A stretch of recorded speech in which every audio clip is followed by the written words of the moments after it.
De l'Évangile de Jésus-Christ selon saint Luc. En ce temps-là, lorsque Jésus fut près de Jérusalem, voyant la ville, il pleura sur elle en disant « Ah, si toi aussi tu avais reconnu en ce jour ce qui donne la paix, mais maintenant cela est resté caché à tes yeux. Oui, viendront pour toi des jours où tes ennemis construiront des ouvrages de siège contre toi, t'encercleront et te presseront de tous côtés, ils t'anéantiront, toi et tes enfants qui sont chez toi, et ils ne laisseront pas chez toi pierre sur pierre, parce que tu n'as pas reconnu le moment où Dieu te visitait. » Nous sommes bel et bien en cette semaine, dans ces semaines, deux dernières, à la fin de notre année liturgique. Nous allons fêter dimanche la fête du Christ, roi de l'univers. La liturgie se fait plus insistante sur la fin et le terme de notre foi. Nous avons parfois, nous oublions que nous fêtons le mystère chrétien à travers la totalité d'une année et que cette année ne commence pas, ne se termine pas au 31 décembre, mais qu'elle se termine avec la fête, la joyeuse fête du Christ roi de l'univers. C'est pour nous l'occasion de nous rappeler en ces jours donc le terme de notre foi, c'est-à-dire ce à quoi finalement Jésus, d'une manière synthétique, nous a appelés, ce qu'il nous a permis de vivre, ce dans quoi il nous a permis d'entrer. C'est aussi l'occasion de nous rappeler que c'est bien par lui que nous entrons dans le mystère d'amour de Dieu son Père. Nous entendons dans l'évangile de ce jour Jésus se lamenter sur Jérusalem. Il faut entendre cette lamentation pas simplement comme une opprobre que Jésus voudrait jeter à la manière prophétique, mais il veut donner à cette opprobre une dimension plus grande encore, puisqu'il s'agit du rejet de sa propre personne et pas simplement d'une prophétie qui serait parmi une série d'autres. Jésus pleure littéralement sur Jérusalem. Il y a là quelque chose d'assez fort. Le terme de pleurer signifie déjà pour lui le début de sa passion, l'exercice même de sa passion, parce qu'il a été envoyé précisément pour dire et délivrer un message, pour donner la connaissance et procurer la connaissance de Dieu. Voilà. Si toi aussi tu avais reconnu en ce jour ce qui donne la paix. Voilà. Le prince de la paix est rejeté et c'est à ce moment-là la conséquence qui est annoncée pour ceux qui le refusent et pour Jérusalem qui l'a refusé. Ici, à la manière d'un prophète, Jésus annonce que Jérusalem sera détruite, comme d'autres prophètes avaient pu le faire, comme Jérémie avant la déportation par exemple. Mais ici, ce n'est pas simplement une motion que le peuple devrait écouter pour rester fidèle à Dieu, qui lui permettrait de prendre des décisions politiques ou diplomatiques, lui permettant de rester en vie sur la terre que Dieu lui a donnée.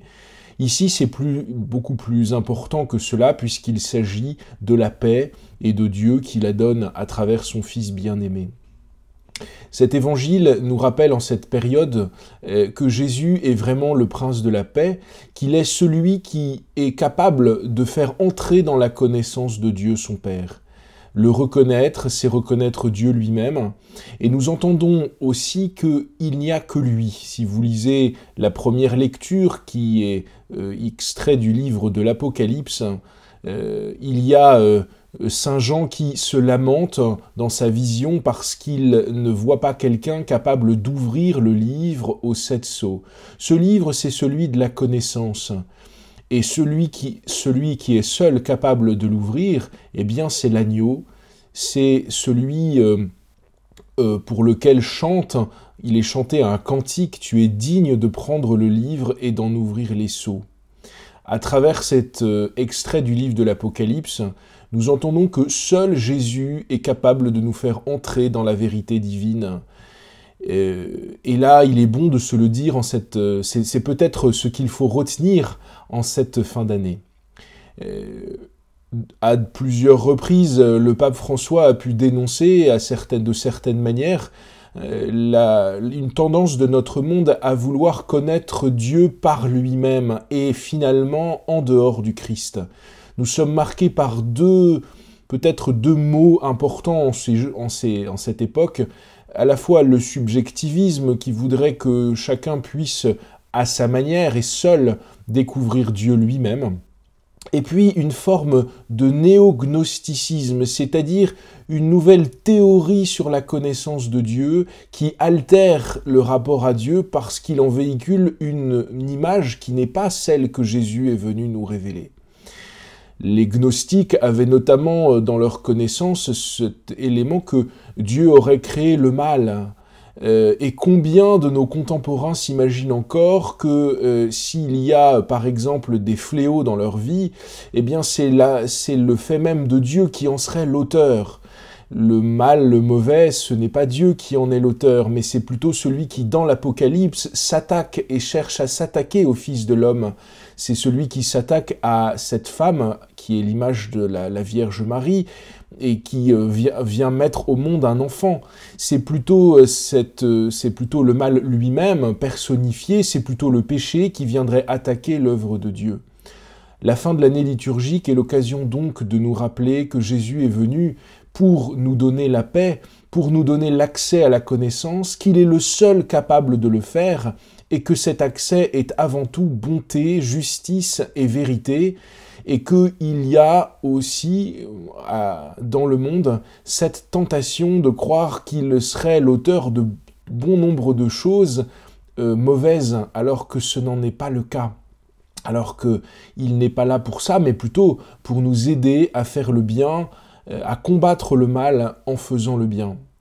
Il faut nous rappeler aussi que il y a la vérité révélée en Jésus exerce une forme de jugement au regard de toute autre vérité qui ne serait que partielle, ou bien évidemment au regard du mensonge, cela va de soi.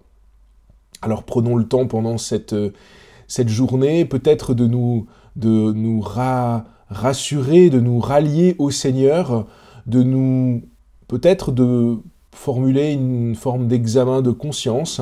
Peut-être y a-t-il dans nos vies des manières d'accéder à Dieu qui ne sont pas chrétiennes, des tentatives de connaissances qui ne sont pas réellement, qui ne sont pas ancrées dans la vérité, qu'est le Christ, qui est le seul capable d'ouvrir les sceaux.